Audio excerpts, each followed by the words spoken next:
the meeting to order. We do have a quorum with Mr. Torres being absent. This evening, we will open the meeting with a moment of silence to be observed by each of you as you personally choose to do.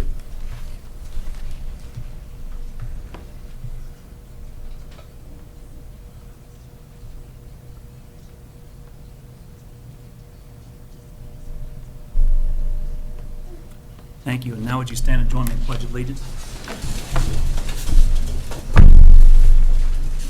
I pledge allegiance to the flag of the United States of America and to the republic for which it stands, one nation, under God, indivisible, with liberty and justice for all.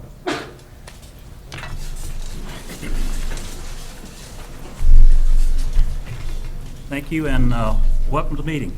We have some recognitions and awards now, Dr. Randall. Yes, sir, Mr. President. We are recognizing our Technology Student Association state winners, and if the board would join me out front, please.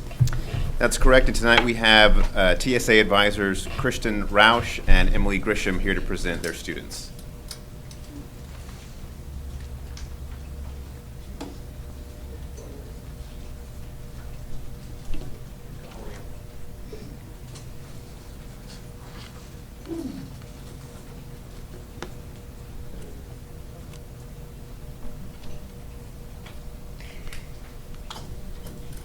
Good evening. My name is Emily Gresham, and along with Rochelle Ferguson and Jessica Janis, who could not be here tonight, we are the sponsors of the Longhorn Engineering Technology Student Association that is at Reading Junior High and George Ranch High School. The 2015-2016 school year was a very, very busy year for us and very successful. We had over 148 students involved in the club this year, with over 135 event entries at regionals. 81 of those events qualified and moved on to state, and 52 of those events placed in the top 10 at one of the more competitive state events in recent history. 25 of those even managed to qualify to compete at the national level. This level of success is a testament to the hard work and dedication of our students and would not be possible without the support of Mr. Nava, Dr. Black, Mr. Garrett, and you, the school board. We appreciate and thank so much for all the support you have done with us over the years. This year's TSA State Conference had a banner attendance with record numbers competing in the national qualifying events, and the competition was even stiffer than before. And we were honored and privileged to be associated with a group of students who across the board were strong competitors and amazing ambassadors for our district. I would like to take a moment to recognize the students who placed first in their events at state. Due to it being summer, many of our students have scattered, so our numbers are down a little bit, but I'm going to go ahead and mention everybody just to give them credit where credit's due. The first student is Noah Joe, who placed first in CAD 3D, and along with that came a $1,000 scholarship. He also received first place for his 3D print design. Our engineering design team, which also made top 12 at nationals, consisted of Jaron McVeigh, who's at Baylor University right now doing preseason stuff. Courtney Lee, who's at the University of Houston. Rachel Ferrari, who is here with Mrs. Ferrari, her mother, who is planning to go to the University of Houston and study chemical engineering. And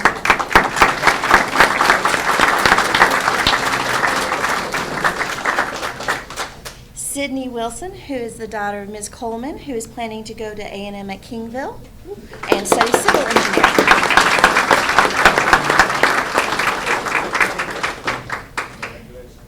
Would the parents stand so that everybody will be able to see them? You're waving? We certainly could not do this without them. Our 7th graders, first time competing in microcontroller design, are George Elkar and Garrett Mickelson, who could not be here tonight. Our promotional marketing was Avery Nycom, who also placed 9th at nationals. He is here with his mother, Mrs. Smith, and his father and stepmother, Mr. Nycom.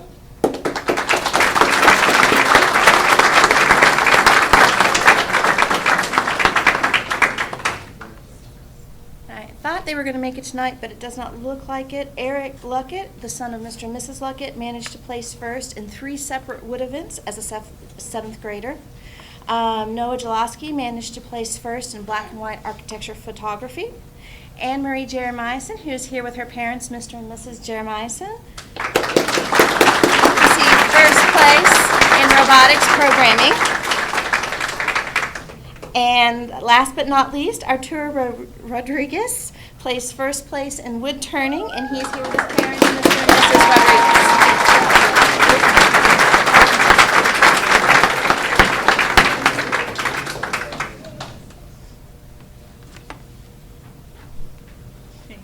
Hello, I'm Kristen Roush. I am the TSA advisor at Lamar Consolidated High School. Myself and my co-advisors, who are David DeFranco, Adam Frenzel, and David Squires, want to thank you for your continued support of our program. I am pleased to have the opportunity to introduce you to a couple of the awesome people that I get to work with every day, although no more for Abby, because we had to graduate her. These folks here placed first in the state in scientific and technical visualization, which is a competition where students have to choose a STEM concept and then create an animated film to explain it, an animated film of about 3 to 5 minutes. So it involves research, writing, storyboarding, and then the actual technical skill to create the animation. And 2 of the 5 team members are here tonight, so I'm going to introduce them to you first. The first is Abby Myers, who is the daughter of Mr. and Mrs. Myers.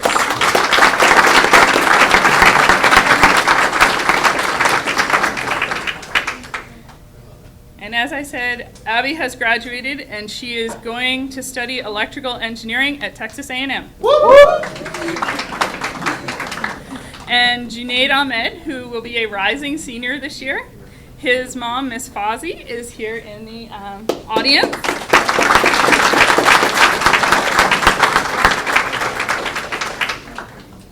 And he plans to study petroleum engineering when he graduates next year. Our 3 other members were Victoria Nelson, Jacob Bowman, and Anthony Lentini, but unfortunately they could not be here tonight. So once again, thank you for your continued support of TSA.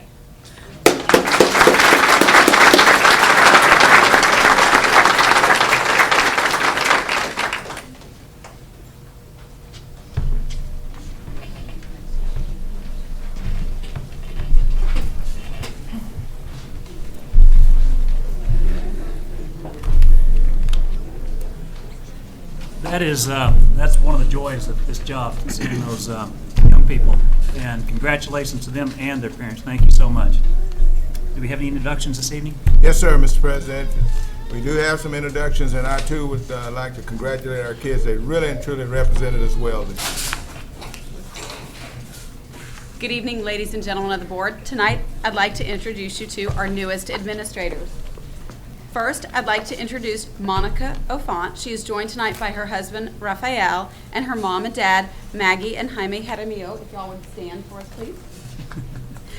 Monica is an August 2005 graduate of Stephen F. Austin State University with a bachelor's degree in Spanish. She received her master's in 2009 in secondary education from Stephen F. Austin State, and she has 10 years of teaching experience. She started yesterday in her role as assistant principal at George Junior High. Congratulations.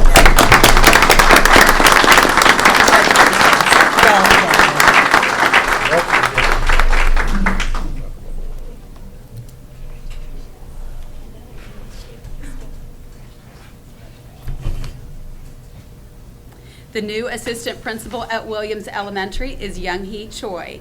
She's a December 1989 graduate of the University of Texas with a bachelor's degree in early childhood education. She received her master's in 1998 in second language acquisition from the University of Houston and a second master's in 2006 in administration and supervision from U of H Victoria. She has 20 years of experience in education, including 10 years of teaching and 10 years as an ESL facilitator. She also started yesterday.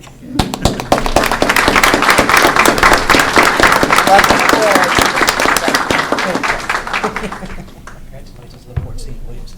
Yeah.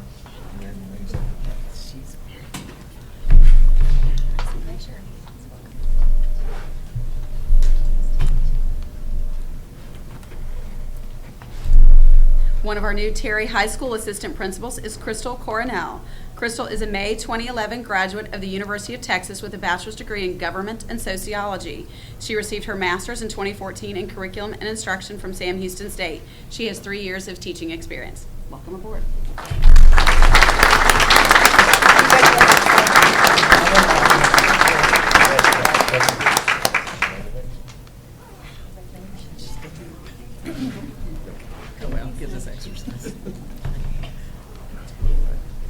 The other new assistant principal at Terry High School is Derek Yonk. He is joined tonight by his wife, Allie, and their children, Ava and Bradley.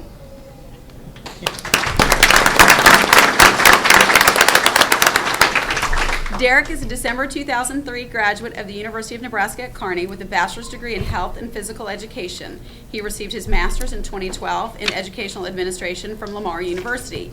He has 12 years of teaching experience. Congratulations.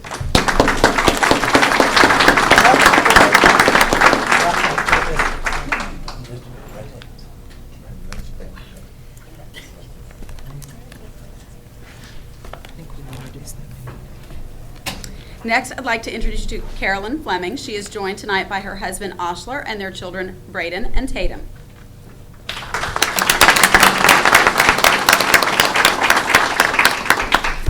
Carolyn is the new assistant principal at George Junior High and is a 2004 graduate of Texas A&M University with a bachelor's degree in political science. She received a master's degree in 2011 in educational administration from Grand Canyon University, and she has 9 years of experience in education.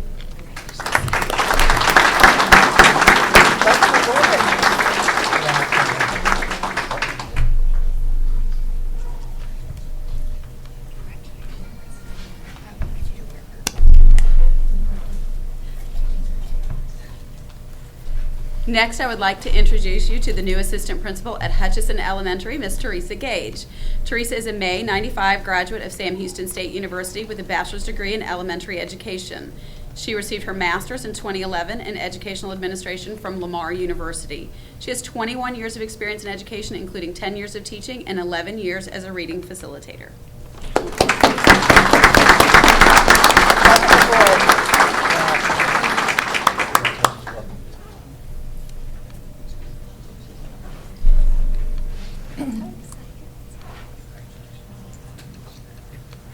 Reading Junior High's new assistant principal is Miss Katrina Guillory. She's a May 2004 graduate of Rice University with a bachelor's degree in policy studies. She received her master's in 2014 in educational administration from Lamar University. She has 12 years of experience in education, including 10 years of teaching and 2 years as an academic facilitator.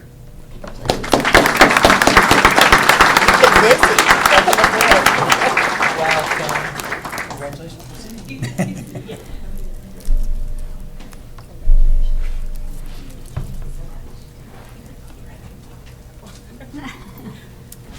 Keontae Jackson is the new Assistant Director for Assessment and Compliance in Special Education. She's a May 1999 graduate of Texas A&M University with a bachelor's degree in interdisciplinary studies. She received her master's in 2004 as an educational diagnostician from HBU. She has 17 years of experience in education, including 5 years of teaching, 5 years as a diagnostician, 5 years as a special ed coordinator and specialist, and 2 years as a special education director.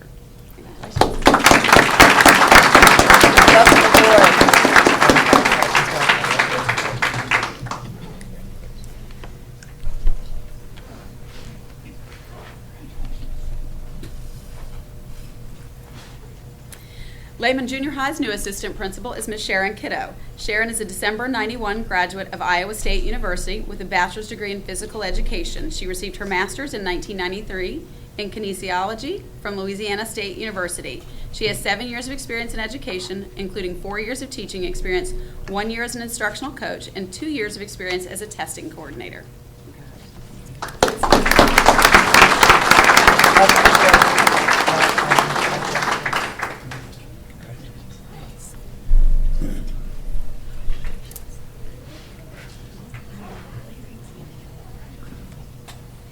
And our last introduction for the evening is the new Assistant Athletic Director, Ms. Nikki Nelson.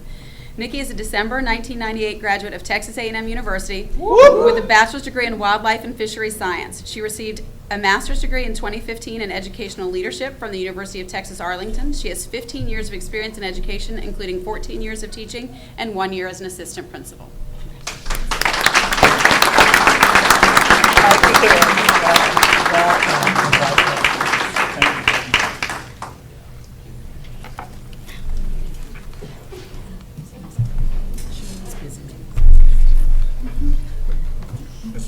Mr. Chairman, that concludes our introductions.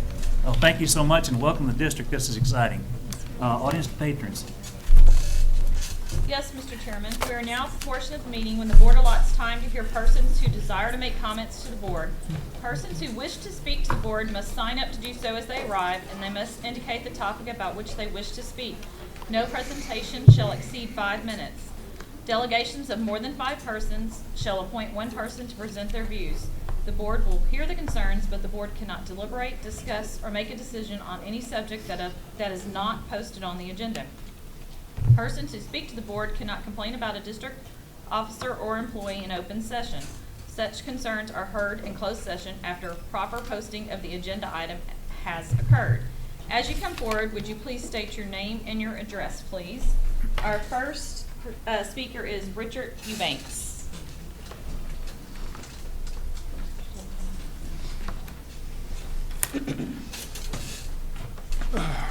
Good evening, members of the board. My name is Richard Eubanks. I live at 522 Larkspur Lane in Del Webb Sweetgrass. I have several people here with me tonight, many too many to put down on the card. If everybody here from Del Webb Sweetgrass would stand for supporting this issue.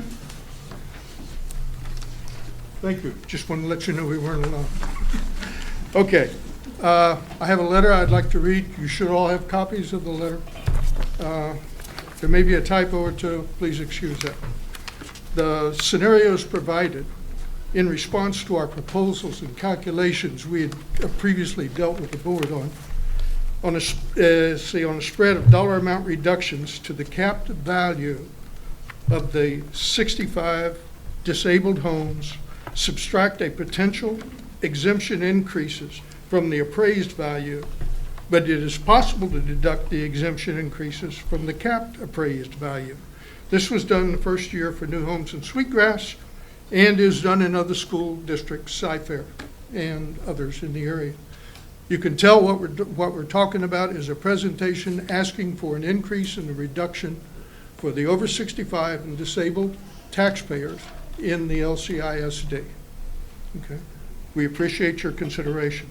We request that you consider additional scenarios in your recommendations to the LCISD board where the increased over 65 and disabled exemption is subtracted from the capped appraisal value.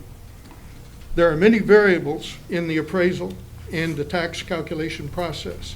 The 2015 certified appraisal value, the 2016 estimated values, several exemptions, the number of improved residential properties, the number of residential properties with over 65 and disabled exemptions. And with that in mind, we ask you to calculate the cost of a tax reduction to the over 65 and disabled based on the information, page 120 of the 2015 Consolidated Annual Financial Report. We used the recent state mandated $10,000 increase in the homestead exemption to generate a baseline cost for a potential increase in the over 65 disabled exemption. The 10K exemption increase and creates 139 tax reduction for each 65 disabled homeowner. That would create a total of $1,132,433 reduction in the income to the school district based on the 8,147 homes of over 65 and disabled that were used in the scenarios in the data that was previously submitted to the board. On the income side, the appraised value for homes in the school district from 2014-2015 increased by $981 million, almost $1 billion, right? That generates $13,637,000 $434 of income to LCISD before homestead and over 65 exemptions are subtracted. We can anticipate that the figures for 2016 will reflect even a greater income increase based on real home starts in the LCISD area. In the 10 years displayed in the 2015 CAFR, the appraised value of properties increased 163.92%, and the number of students increased 62.39%. The income growth is much greater than the actual growth in school population. In the last 5 years, the LCISD appraised value increased 31.24%, and the number of students increased only by 15%. Only in the rarest of cases did the over 65 and disabled homeowners contribute to an increase in the student population. They have already paid their share. With a large spread between the income increases and the cost increases, it would appear that there is room in the budget to give back to the homeowners who are least able to afford the tax increases. In the last 5 years, the increase in Social Security benefits for seniors increased only 8.8% in 5 years. In the past 5 years, the average rating on a savings account, or CB, has been 1.75%, or well under that. Now, as the custodians of our tax dollars, we ask you to apply the strictest controls and the highest standards to every dollar collected and spent. We request you consider other scenarios where the increased over 65 disabled exemption is subtracted from the capped appraisal value, so all over 65 and disabled homeowners receive a deserved reduction in the school taxes. Thank you. Thank you.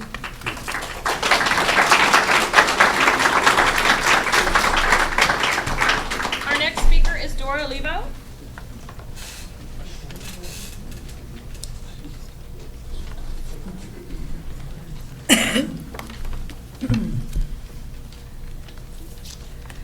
Dr. Rendell, and to all the board members of this Lamar CISD. I want to talk in general about education, but I do want to mention something really important. That this is the first meeting after the charges were dismissed against Ms. Gonzalez, a member of this board for which many of us in this community are very grateful for this outcome. It has certainly been a trying time for Ms. Gonzalez and her family. I've known the family since 1975, ever since I moved here. They are a hardworking, God-fearing family, a servant family of this community. Over the years, our parish, Our Lady of Guadalupe Church, has been at the forefront of speaking out on issues that impact our children in this district, especially as to our schools. Hopefully, and I know it will happen, that this board can move forward for the sake of all our children. LCISD has always had a high percentage of Hispanic children. I started teaching here in '69. Back then, the percentage was 43%. It's now 45%. The city of Rosenberg is about 67% Latino. There are many pressing issues facing this district, so many. Many of these children in this district are doing very well academically, very well. My sons graduated from Lamar. They both went to A&M. They did very well here and at A&M. But we still have too many schools that need to do better in this arena academically. I'm talking about raising the bar. Raising the bars that should be for all children, no matter what income, no matter where they come from, no matter what zip code they live in. But together, the board, our superintendent, and the community, we can work towards the goal of raising the bar of learning for all children. And with God's help, we can do it. All of you are God-fearing people, I know. I read the paper, what you say, what you care about. But that means that this board needs to work together in a unified manner like never before to move an agenda that always keeps our children at the forefront. And the parents of these children, who with their hard-earned sweat have paid to help run this district. I know it's not an easy job being on the school board, being an elected position, but you ran, you got elected, and you have a major responsibility. I think for me, the school board is one of the most important institutions in our country. because that's where the minds of our children are developed, along with the parents, of course. But the schools are such an important institution in this nation, and our public schools. I love our public schools. Hopefully, we'll never go to vouchers. But if we don't start doing things differently, people out there that are pushing for vouchers are going to use that as an excuse that things aren't working in our schools. And I don't believe that, because I've seen the good work that this school has done. But at the same time, we've got a lot of work to do. And I just encourage you to please move forward and work together for the sake of the children of this district. Thank you.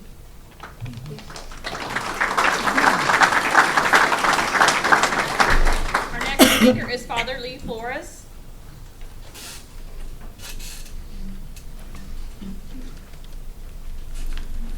Dr. Randall, distinguished members of the board. Our Lady Guadalupe has 2,300 families, over 11,000 individuals. Each, the church is deeply rooted in the county, in the city, in your schools, have a lot of children. And the issues that have passed in the newspaper and stuff, I don't really read the newspaper, but I think it became a public issue.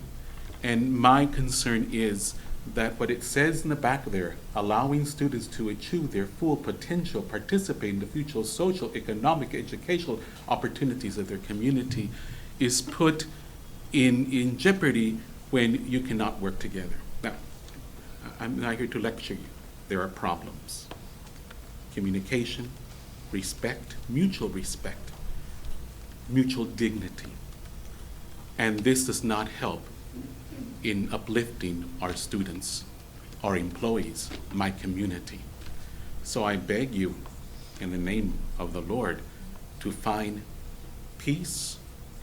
And this year by Francis, our Pope, mercy. You know, he told the American bishops and the Mexican bishops, you have problems, you need to work them out for the sake of the gospel. If there are issues among you, you need to work them out for the sake of this community, my community, but the whole city and all those persons in your school district, in our school district. A year of mercy, a year of peace, in order to bring about what you have declared in your mission statement. It's a very powerful statement. Inspired, education, leadership, administrators, teachers, everyone working together. So that's my prayer. I did not come to lecture you.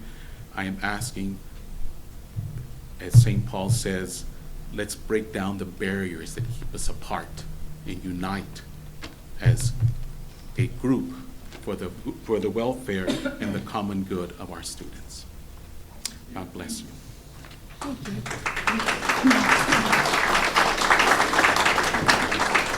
Our next speaker is Brandon. And Brandon, I'm not going to try to pronounce your last name. My name is Brandon Schreckengost. I'm from 707 Shenandoah Falls Lane, Rosenberg. And I'm here today because I wanted to spend a moment to introduce to the board a group that has recently formed in this district. It is the Lamar Parents for Advanced Studies organization, and I have given some information from our group that we have prepared to give you a little bit of what we are and what we do.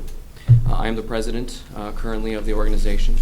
We are really at a mission to encourage and support our GT and advanced place students in this district.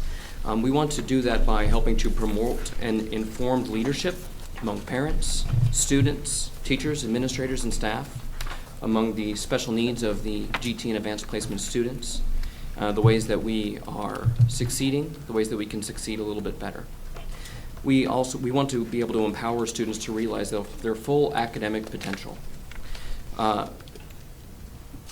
We want to work together with the board, and that's why we're here today, is just to invite you to know who we are, see a little bit of what we want to do, and as we come and work in these upcoming school years, that we have a relationship where we can put forth our students, our advanced placement students, our DT students, put their needs in a new light, and help the parents get the appropriate information that they need so that they can help both in the schoolhouse and out of the schoolhouse to reach their GT students.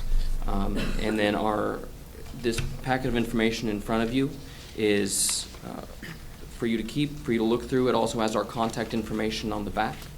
If you have any questions, you can feel free to reach out to us.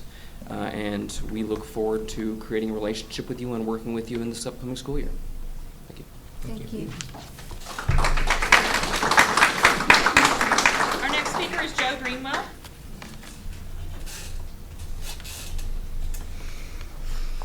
Joe Greenwell, 6911 Renfro Drive, Richmond, Texas. Have you ever had a sense of deja vu? I'm getting a very strong sense of that harkens back to August of 2016, or 2013, excuse me. That the district is going to go down the exact same path they were on before. Got their nose bloodied for it, but pressed on forward. I attended the facilities committee meeting this week, and the issue of the practice swimming pool came up. I was encouraged by one thing, and that was that they are considering putting diving boards in. They have Plan A and Plan B apparently, but yet no one has seen the design schematics, not even rough drawings. There's a lack of transparency in this process, and there's no need for it. Let people see it, let them discuss it, let them give you their ideas. What I fear for you all is that you're going to get shoved into a corner at the next board meeting. You're going to be presented with a binary choice. A or B. No boards, diving boards. And that's not necessarily a bad choice. But there is no third option. There will not be a back out of this and go back to the drawing boards. The last time the designers were up here, they said they'd spent $45,000 in engineering fees. Another month has gone by, I'll just assume it's now 90. By August, it'll be 115,000, 130,000. Is this board, if they find the plans unacceptable, willing to throw away $130,000? I would say that you probably will not do it. So you're going to be put in a corner with no way out. It happened in 2013. It's going to happen again. Now, I don't fault the board members, because I don't think you've seen the plans either. But from what I saw at the facilities meeting, it's going to have redundancies in it that are absolutely unnecessary. And I've mentioned this before. Fourth grade locker rooms, a girls' locker room, a varsity girls' locker room, a visiting varsity team's locker room for the girls and the boys. At no time are the fourth graders going to be in there at the same time the varsity swimmers are. Are they going to put something special in these fourth grade locker rooms? Are the toilets going to be lower to the ground, sinks lower, the shower head lower? Maybe the ceiling will be lower to accommodate those kids. Maybe the lockers will be smaller. But all the while, just a few paces down the way is a perfectly usable locker room that's empty. I've also told you that I've never seen a brawl in a locker room. And I've got experience with it. There's also a question of aesthetics. I went over to the natatorium this weekend, and I was looking around, and I was saying, that cost extra, that cost extra, and that cost extra. You're not exerting control. You're not getting the most for your money. The refusal to avail themselves of outside sources of expertise is not prudent. And I'll ask you a question. Who in this room for the last 32 years has put on a summer swimming championship meet with almost 3,000 swimmers at it? Anybody want to volunteer? I have. I put on a winter championship meet with 1,000 swimmers at it. Why you're not availing yourself to me and availing yourself of Tony Schramm, and you've got her resume. That's unexplainable and inexcusable. Thank you. Our next speaker is Rachel Alvarado.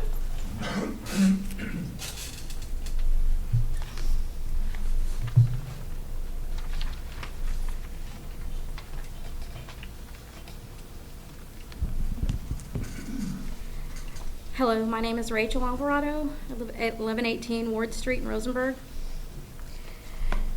We were pleased with the outcome of the dismissal of all the charges in connection with the false and damaging accusations made by LCISD board members Harrell, Steenberg, and Kaminsky and Roberts. These false claims, which led to investigations and charges, should have never been made. Instead, they were done with malice and recklessness. The meritless claims you made should have been checked out with the persons who you all helped get you elected. You all should have demonstrated the respect of each of these people deserve so much You should have demonstrated the respect each of these people deserves as you all righteously demanded for yourselves. Instead, you irresponsibly conceived a thesis and advanced a false narrative to perpetuate a fraud on the public. The result of your false accusations and the fanning of flames of controversy by a biased paper resulted in wrongful charges at the hands of a vindictive sheriff and a runaway grand jury. What is evident to everyone is that you were bent on destroying the reputation of 3 prominent Hispanic leaders. Thank God for our district attorney's office for the leadership in seeing that justice was served. And thank God for uncovering the truth as to where the real conspiracy lies, and that's with you all. It's time for you to be censored, to resign, and apologize for the pain and suffering you caused through your actions. The reckless allegations and wrongful charges should have never gone this far, and they should never have happened. Thank you for your time. That's all, Mr. Chairman. This time we have the approval of minutes. Do I have a motion to approve the minutes of June 14th, 2016?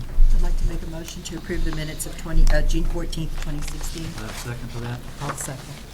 Any discussion on the minutes? All those in favor, please say aye. Aye. Opposed? Motion carries. Thank you. Reports from board members? Mr. Chairman, I would attended the facility committee meeting. It's rather lengthy, so I'm going to try to shorten it down a little bit. A lot of work's being done. Gail Bain reported that the Fulshire Junior High and High School are all ahead of schedule, which was very good news. The fire marshal has given them the certification of occupancy. We do have, it looks like a slight problem, but they're working on it diligently with the city of Fulshire on the water pressure. And I'm really not going to go into the full details other than they are working together, and they do have a timeline for this. The Dean Lehman Junior High School, the teachers are preparing to make their moves, and I think that's being very challenging too. Everything is on a timeline, a very short timeline. The Ag Barn number 2, the plans have been completed and they're in the process of taking the bids. Under renovation projects, the Satellite Transportation Center, the project should be, was substantially completed on February 2nd of 2016. Then with Vanier and Rice, with their report, the Carl Briscoe Bentley Elementary School number 24 They reported very good progress. The construction is approximately 37% complete. For a while there, the weather was not cooperating, but they are getting, everyone is working diligently. My understanding is 7 days a week. The Kathleen Yeager Lindsay Elementary School, number 25, with good weather, they are also right at 8% complete. Their utilities are 60% complete, and they're very satisfied with the way that progress is going. The new elementary school design phase for elementary 26 and 27, they're very pleased with the way the progress has happened. The building committee has met twice this month and are working very well with the VLK architects. Pink Elementary School repairs to stop the moisture intrusion. They said that that has been done, and everything is working quite the way they expected it to. Under support services facility, the phase 1, which is the maintenance and operations, will be moving to their new facility as soon as the construction site is completed. The practice swimming pools, George Ranch High School, Foster High, and Fulshire High School, the schematic design phase is underway. The baseball complex at Terry High School, they will be working on the new baseball and softball dugouts, the backstop netting, and the concession stands. And I mention that because I know a lot of parents are concerned as to will this be done before the actual season starts, and that is their goal. The band hall additions to Terry High School and Lamar Consolidated High School, the layouts for each building addition are being finalized. The Huggins Elementary new parent drive and parking, they are now advertising for the competitive sealed proposals, and those are due for August the 2nd. And this work is hopefully going to be done by the fall of 2016. The Bond webpage, the Vanner, I'm sorry, I keep mispronouncing this. Is it Vanner or Veneer? Vanner, excuse me. The Vanner, Rice, and Gardner webpage for the Lamar CISD 2014 bond program has been activated, and it is my understanding it is now available to the public.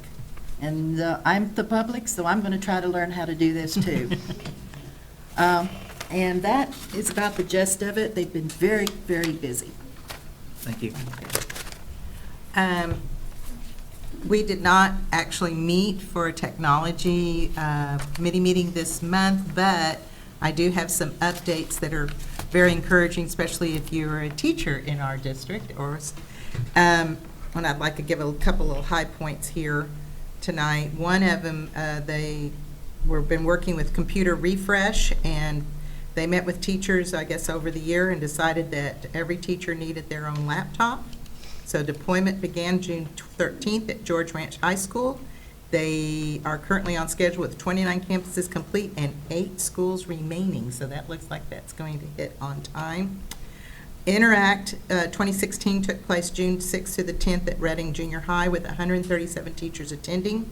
For the first time, equipment orders are being placed during the summer rather than the fall. This change will allow the new equipment to be in teachers' hands at the beginning of the school year, which I know that they will be very happy about. And the last little highlight, because it's kind of near and dear to my heart, the GROW project, and that's where they have handed 200 students of pre-K and kindergartners laptops to take home to work on the Waterford Early Learning websites over the summer. At the halfway point, 6 weeks in, students in the program had already averaged approximately 10 hours each in the Waterford program, totaling over 2,000 hours as a group. And come August 19th, if there's people, especially our board, if you'd like to watch these little kids, they're going to have their little graduation.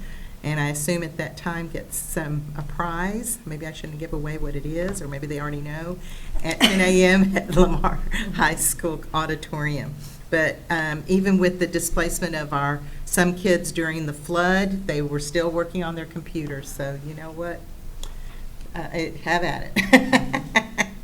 And that's all I've got. And except several of us attended at Fulshear, the Mason dedication of, and that was very interesting. I've never seen that ceremony before. And so Fulshear and Lehman are ready to go. And that's all I've got. Thank you. Ms. Gonzalez? Yes, this afternoon, the Finance Committee met, and Jill gave us more specific information about about how she, or the Central Appraisal District, came to the figures that they shared with us on Tuesday regarding the resolution authorizing the reappraisal of flood disaster and the properties in those areas. Thank you. The Policy Committee met this afternoon briefly, and we went over one more time the update of Localized Policy Manual 104, the update 104, and that's the the update we've heard about for 2 months in a row now. The other big activity that most of the board attended happened to be TASB Summer Leadership Institute immediately after last month's board meeting, so that was a great event, really interesting stuff. Anything else? Dr. Randall? Do I have any reports, Mr. President? All right, we will move directly into the public hearing. The public hearing on proposed application for optional flexible school day program.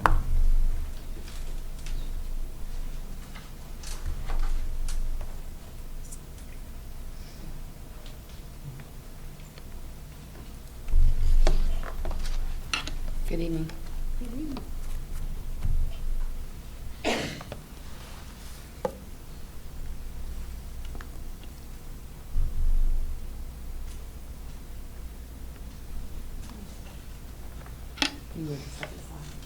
This is our optional school day program that we need to renew each year. This is a joint effort of 1621 and now all 5 of our high schools. Fulshear High School will be in the partnership. The program goals are to provide students with quality opportunities to participate and complete the educational process, to promote student success, provide them the instruction that they need, and sometimes in a different way than a more traditional high school, and prepare students for post-secondary educational opportunities. We have several different ways. We offer 1621, which is during the day. The students are still enrolled with their home campus, but they attend school at 1621. It's on a modified school day. It's a shorter school day. Many of them work, but it allows them to continue to work, complete their graduation requirements, and successfully earn a diploma. We have Operation Night School that is in the same facility. It operates at night.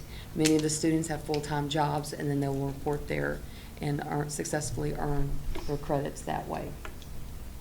Our statistics, 76 students were served in this past school year. 36 have graduated as of July 1st, and we're anticipating even more as we move towards our August 25th summer graduation at Lamar High School. That number is going up, so I'm anticipating a full auditorium at Lamar High School in August. That total of 220 graduates in the 8 years of operation, and as you can see, the number has increased. That 36, by the time we finalize it for this school year after August graduation, it's going to exceed the 43 for the past school year. Okay. Any questions? That's exciting, though. I think It's such really a wonderful. Great program where we get these kids to get a full high school diploma, no GEDs. It is. It's a fabulous program. We have a fantastic team over there, a counselor, registrar clerk that works with them and tracks them. And, you know, if they're not there, they pick up the phone and call them, and we get them back. So they're fantastic. Yes, ma'am. How long has 1621 been in that same location? You know, Since its inception. since we started it, 8 So, years. 8 years? Mhm. Okay, is there any plans to move it, or are we staying with that location? Is it working out?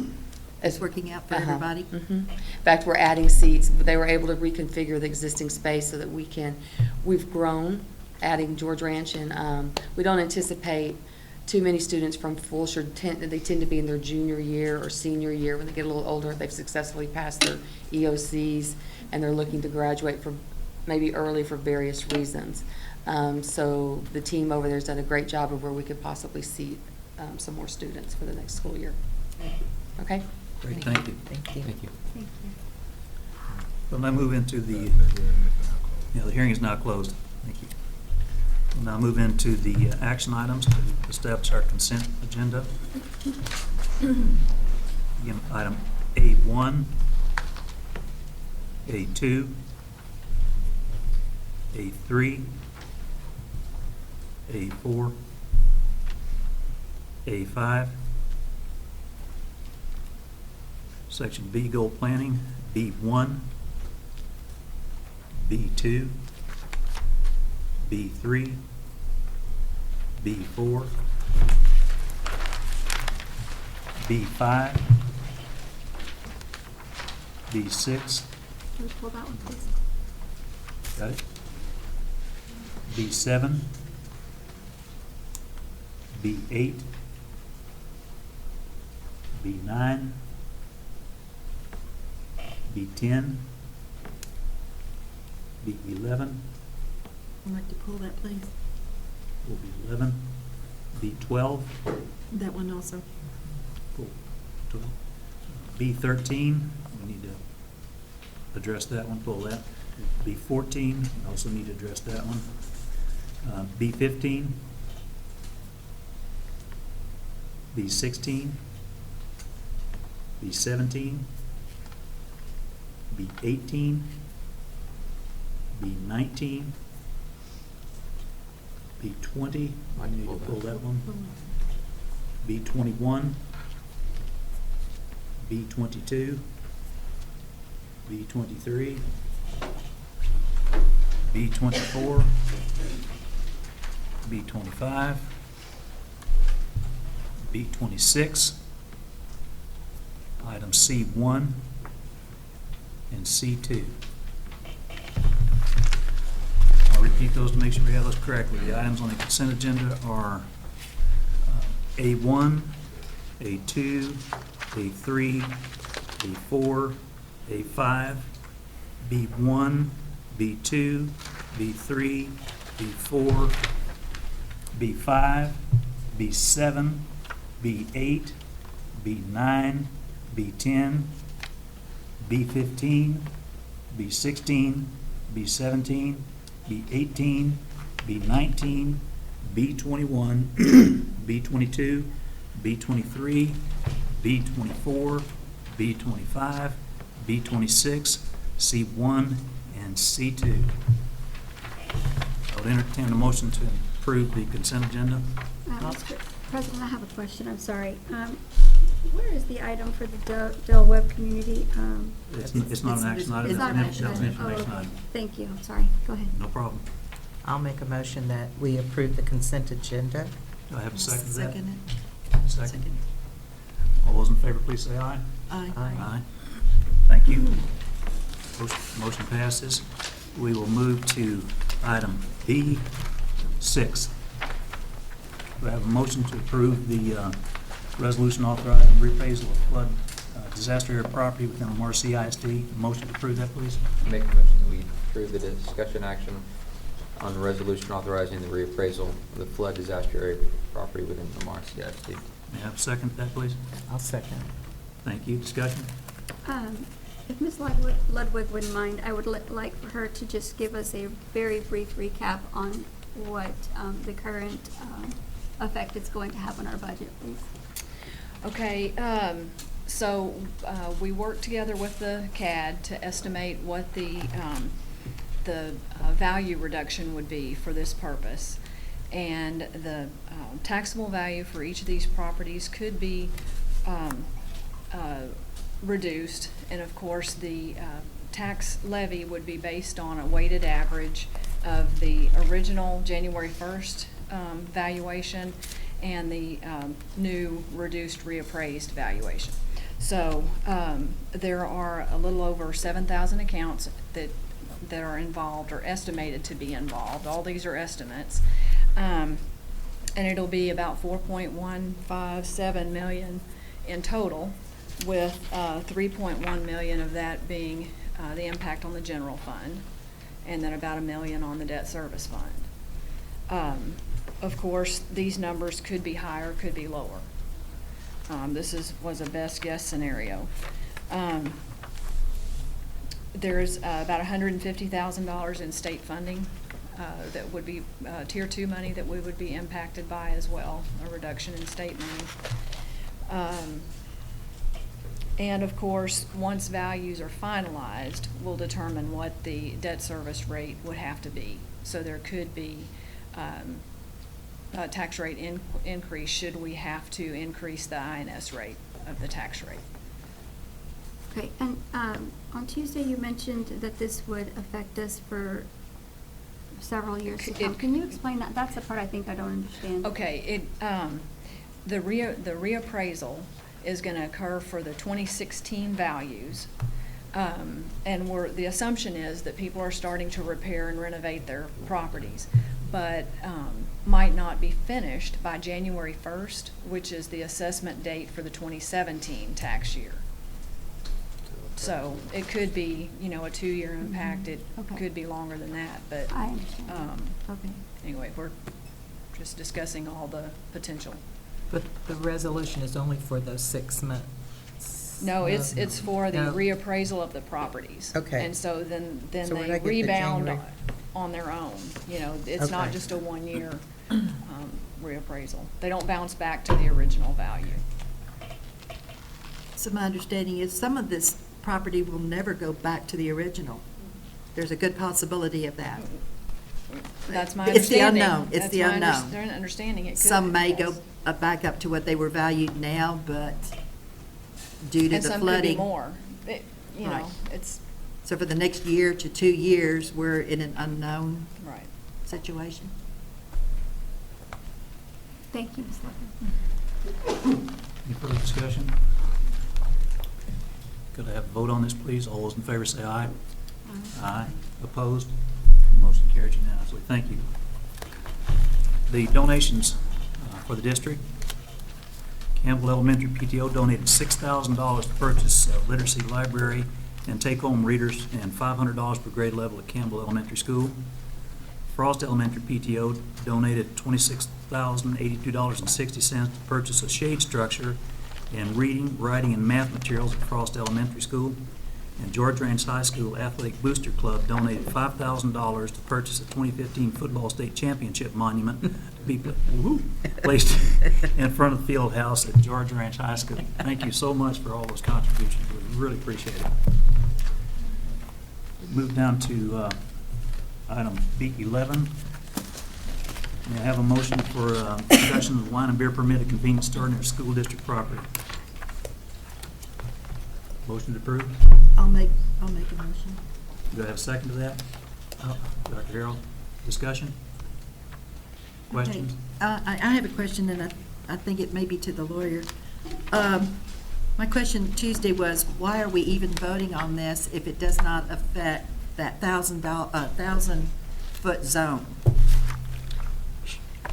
So as I appreciated, although there's a reference in the action item to the 1,000-foot zone, these proposed establishments will be located even closer. And so you've got a governing city ordinance that says that they're not going to grant any permit unless the school district consents to it. So that's what's forced the vendor to come to you and seek your approval.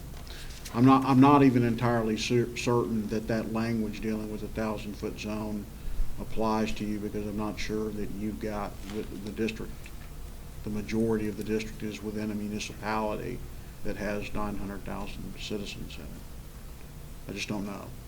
But clearly, the city is of the impression that it's not going to grant any permit unless the district consents to it. Even though the facility is more than 1,000 feet away from actually the high school, is where they. Yes, the facility does. The facility itself is more than 1,000 feet away from the front door of our facilities. Oh, I might be confusing it with the other one that's In 300 feet. In both That was last cases, year. but they were within 500 feet of the edge of our property, such as a baseball field or the edge of the bus barn facility, but not within 500 feet of the access to our buildings. So that's why.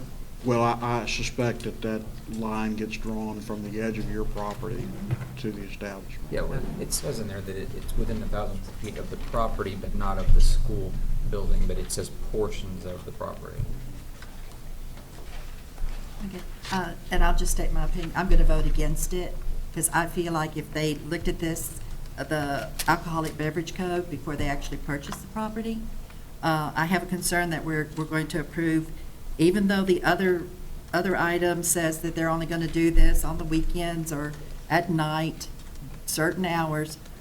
I have a really uneasy feeling about having someone that's going to sell beer on one side of Lamar and another side a possibility of having beer. That's just my personal. So I will vote for both of them, against both of them. All right, let's hold the discussion to this one we have on the table. Okay. Do it, please. Any other comments, discussion? All those in favor, please say aye. Aye. Opposed? Opposed. Motion carries.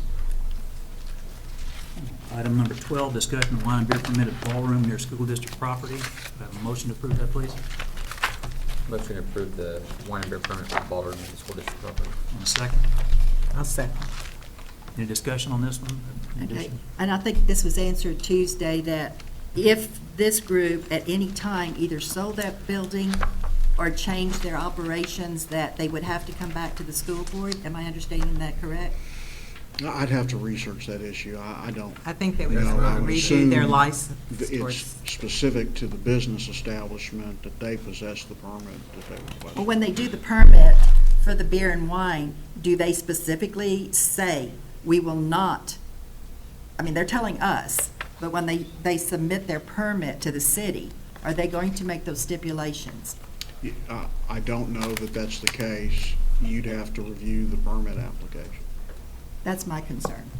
All right, thank you. Bill, I know there was a place near Jane Long that was the Richmond House that had events, and they would bring, and they would have during those events alcohol and wine, but they were only on the weekends. Well, I assume that's the same, and that's actually closer to Jane Long, but they were never allowed to sell, because I had a couple events there. That's how I understand this. That's yes. correct. So, and it's very well monitored, because they can lose their liquor license if they're not doing it the way they present their permit for it, which is my understanding. Mr. Kaminsky. Well, the assumption, and I just wanted clarity, if that when they submit their permit to the city, will it give the same specifications that it's giving us? That was my only concern. Any further discussion? All those in favor say aye. Aye. Opposed? Mr. Kaminsky opposed. Thank you. Item 13 is considered designation of Texas Association of School Board delegate and alternate to the 2016 TASB Fall Convention. We have to fill in the blank here before we do anything with it. I'd like to propose that Ms. Danziger, who has represented the district at this before, be our delegate. And does anybody else like to volunteer to have their name put in the slot as the alternate? It's very interesting. In that case, since last year I got the short straw because nobody else would, I will put my name into that slot. I'd like a motion to approve this with Ms. Danziger as the delegate and myself as the alternate. I'll make a motion to approve this item with Ms. Danziger as the delegate and Mr. Steenbergen as the alternate. Do I have a second to that? I'll second. All those in favor say aye. Aye. Because I assume there's no more discussion. Thank you. They're going, The next item on the agenda is consider approval of nomination of candidate for the position of Texas Association of School Board Directors. There are two people running for that position. I guess we have the option of nominating someone or passing on this. If you'd like to nominate one of these people, we'll plug their name in there and then we'll process the motion to accept that. If not, there's no action on this item.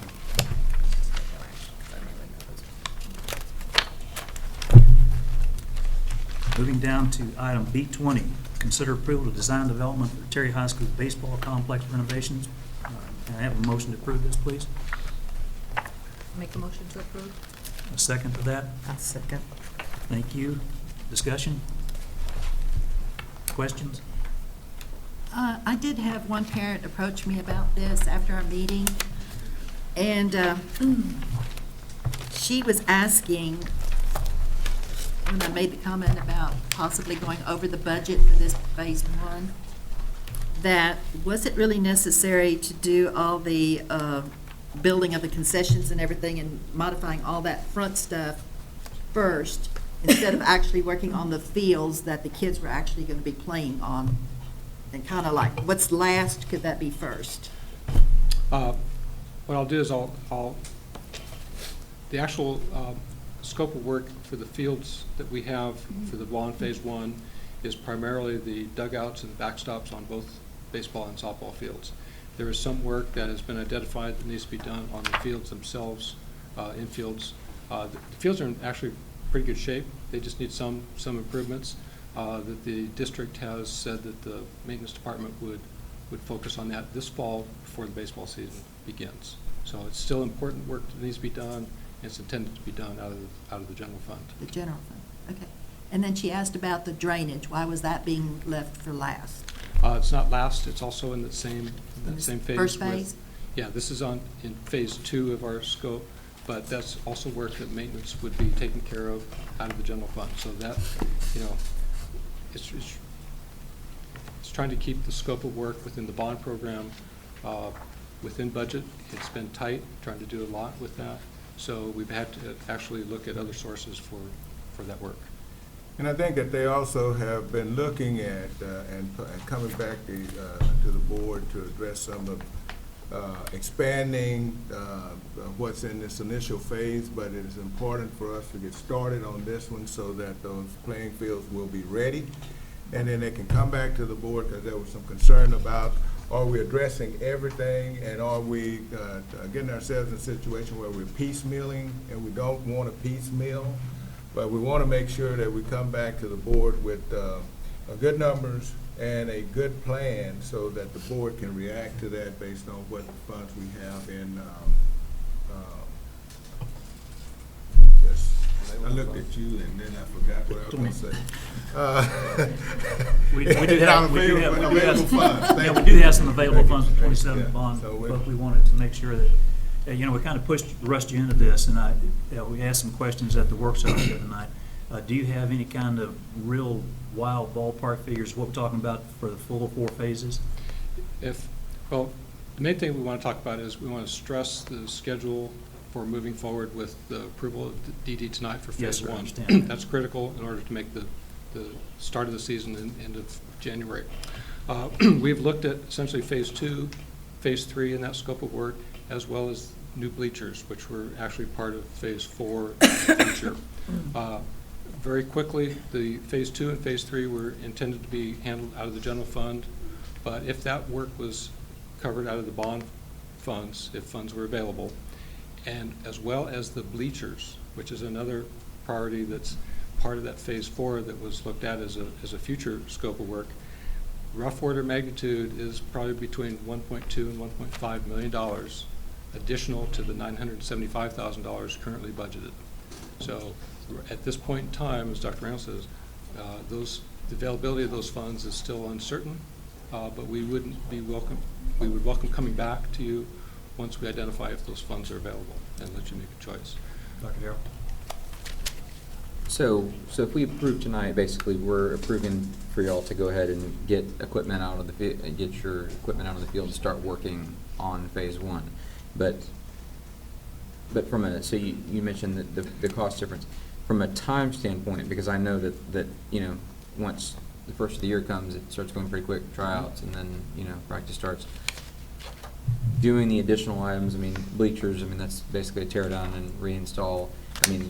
If the crews were out there working all at one time, from a time standpoint, could it be performed, or do we know yet if it could be performed?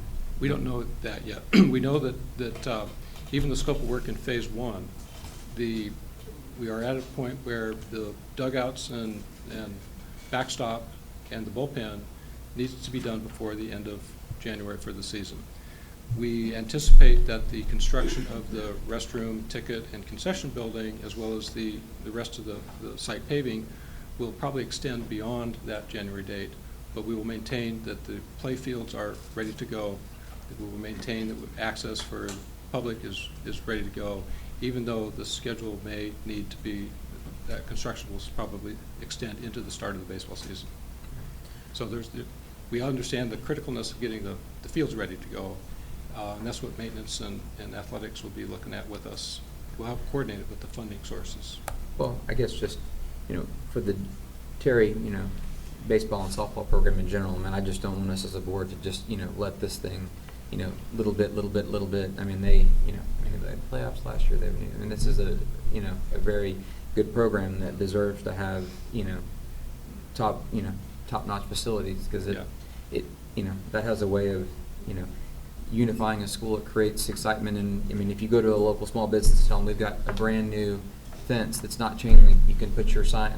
I know how it goes. So I want to make sure we're not going to drag this out over a super long period of time. And also, if we could, save funds if everyone's out there working at the same time, So those were my concerns, basically. And Dr. Harrell, we've been working about 5 months with the coaches and staff at the school, as well as the administration, trying to find that right balance on the effort. The scope has evolved to making sure that the play fields are the first priority. The amenities for the public are also important, and trying to make sure that all that work gets completed as planned and protracted. So, I have a question. Yes. Were we over budget before the project even started? As the scope of work, as you start to identify what's the needs, when you start bringing the team together, you start looking at what the ideals are, what's needed. And so you end up with a lot of items that start to rise as what we could do. But when you have a budget, you have to work back and forth on priorities. And so the priorities with coaches and the administration have all been driven to this phase 1, phase 2, and phase 3 scopes of work. So we worked very hard to identify what's the priorities. The scope of work is right now, it is estimated higher than the budget. We understand that. And the major piece that we will do as an alternate is the paving, the front paving, which is a big component. If we did that paving and it comes in within budget, will be great. If we have a project that is over budget, that paving is the first place that we'll start looking. It's right now anticipated to be concrete. We will have a discussion if we need to change that material to an asphalt, which is not as desirable, but would provide the surface that we need. And we would look at how we would scope that out. The intent is still to bring you a project within budget when we have the contractor proposals. So I guess I'm confused. We've talked about being over budget, but your goal, your focus is to stay within budget? Yes, we have a budget, we have an estimate. The estimate is showing that it's over budget. Okay, And so I guess my question is if we approve this, are we approving something that's over budget? You're approving the project scope. We've acknowledged that the estimate is over budget. We intend to bring a cost proposal, contractor proposal to you within budget. You'll have an opportunity to either vote or not vote on the actual budget. So what you're approving now is just the design. Should they come back with asphalt that's on budget, and we decide, we want to go with concrete, it's our responsibility to come up with funding for that additional. So what I recommend is we go ahead, we don't want to inhibit this work getting started. What I propose we go ahead and take a vote on this rather than trying to amend it without all the information that we really need to make an informed decision. And then you will see at the end of this meeting a request for a more detailed estimate and funding opportunities at our next board meeting. When you come to us with the actual, the harder, firmer bid and contract, if you have to remove something, will you have the alternative if it were to put back in as presented to us in this Yes. presentation? Yes, we will. So we don't have to keep going back, back Our and forth. Our intent is to bid it as per these documents with the site paving as an alternate. So we'll be able to see clearly what that paving scope is. If we have to make adjustments to that paving, either quantity or type, we will acknowledge that with you, but we'll also have the hard bid for the scope intended. Be able to amend that at that meeting and not wait another month to go back and get more information. Correct. So we don't slow y'all down. Correct. Yes, as I said, we're targeting bringing this to closure both from a scope, detail, and a financial support at the August meeting. That way they can go ahead and get started on the initial work here and meet the schedules they have. So at this point, I'd like to call. If Yes. I might Yes, sir. clarify, we'll actually advertise in August. We'll bring competitive seal proposals to you at the September. We'd still like to have well, as I said, at the end of this meeting, I'll ask you what we need in August. Yes. Because all we are actually voting on is design development, nothing else. Correct. Yeah, I'll just make a comment with the parents again that approach me. The concrete versus the asphalt, because in their mind, if they're going over budget because of that, put it toward the field. Yes. Okay. All right, thank you very much. All in favor of this motion, please say aye. Aye. Opposed? Well, unanimous. Unanimous. Thank you very much. That concludes our consent agenda. Any of the information items we need to revisit? Mr. President, I would like to look at the local option exemption for taxpayers over the age of 65. All right. Since that's a discussion item, what would you like to talk about? One, I feel that we owe it to those patrons that attended tonight and spoke in front of us to address this. And I just want to say one thing on behalf of myself. I don't know that I need anything from you, Ms. Ludwig. Okay. After I read through it, and especially after the information that I received tonight, if anyone is still here, it's certainly something that I would have considered prior to the flood. Unfortunately, in my opinion, since we are already going to be short $4.1 million, unfortunately, in my opinion, I wouldn't consider this. Thank you. Any further information regarding that? If not, we need to move into closed session. We will adjourn to closed session pursuant to Texas Government Code Sections 551.071, 551.072, 551.074, and 551.082 of the Open Meetings Act at 8:16. We reconvene in open session at 8:47. Do we have any action items from our closed session? Mr. Chairman, I move that the Board of Trustees approve personnel as presented with the addendum. Second to that. I'll second. All in favor, please say aye. Aye. Aye. Opposed? None, thank you. Future agenda items? I have just what I would like just for a discussion. There is a bill, HB4. Is Ms. Lane here? I would just like to put that on for a discussion item as to what it all entails. Okay, what is it relative to? It's the pre-K program Okay. and some funding. All right. We have two of the board members who like to support that. We have. And Ms. then, Robertson, the second one was, and I'm thinking that this was before Christmas, when we approved the NCI Head Start program at Kendleton, and we asked for, at the end of the school year, to give us a report, number of students, from what schools, and I'd like an update on that program. You want that this next month? Yes, sir. Just for discussion. All right. At least find out if they can. All right. Yeah, or if they can have it done. Two other board members? Sure. Yeah, one, two. Thank you. I'm going to mention the ballpark like nobody else will. Oh, yeah. What we would like to have for the next meeting is both the more detailed cost of doing all the phases and the financial support that we might be able to provide to accomplish that. Is that going to be a discussion or anything? No, I wanna want vote? discussion or possible action. Okay. If we get good data, and we as a board, and we get the financial information, we as a board may want to go ahead and approve that and get it going rather than delay it. My support. Thank you. And before we adjourn, I would like to thank the staff for your ongoing and continued support. I know you have put a ton of work in these every month, and then we sit back here and have a ha-ha time while you're out here waiting on us, and we really appreciate all you do. So thank you so much. Before you adjourn, do we need to announce our August 4th? Do we have any information about that? The confirmation, I mean, we've done the contract. We have a time set yet? We do not have a time. Okay. We're talking We'll about set the board team. Okay, just asking. All right, with that, we will adjourn this meeting at 8:50 PM. Thank you so much.